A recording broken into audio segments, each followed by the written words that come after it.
Step 3 is to create your Google Workspace for Education account. So I'm going to go to my Google for Education Certified Trainer website here. I'm going to select the Tools and Resources button. I'm going to scroll down to Training Domain, and then here are those written directions that you're supposed to follow. Once you've completed step 1 and step 2, it's safe to go ahead and click on following this sign up flow. So I'm going to select this button here. This takes you to your Google Workspace for Education page. It says it's free for eligible institutions. What you're essentially doing is you are becoming your own institution. And because of this perk, you can start working through these directions. For this piece of the form, I would go ahead and just put in your name. So I'm going to type in my first name, hyphen, and I'm just going to put Google Certified Trainer. And then for this button, I would just select the radio button that you'll primarily be working with. I'm not sure it entirely matters. And then select Next. For this piece of the form, in the institution website, go ahead and type in gtrainerdemo.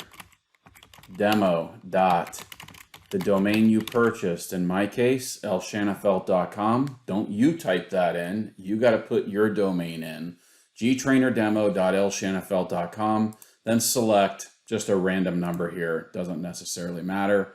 And pick Next. We can just do my Google Voice number here. Hit Next. Go ahead and put your address in here. So you're going to select, yes, I have one I can use.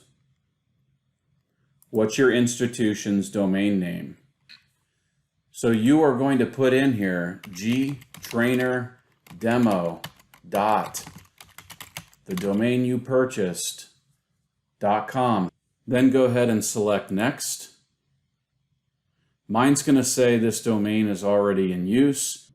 On the next screen, it's going to ask you to begin creating your account. This is where it's totally up to you. You get a little bit of flexibility. It's asking you to create a username. So you might pick something like your first name. So for me, I did louis@lshanafelt.com. And then it asks you to create your password. Once you've done that, go ahead and hit Next.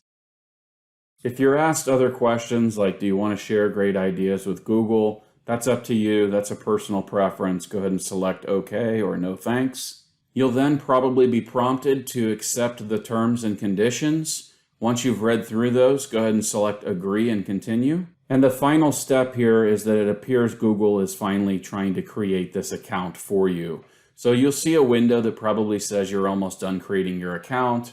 Make sure you fill out the CAPTCHA, you're not a robot, and wait for the prompt message that says your account has been created successfully. Finally, you'll see a message that says your Google Workspace for Education account has been started. So it'll probably give you a date and say that your account has now activated and you have 14 days to go ahead and pay the bill.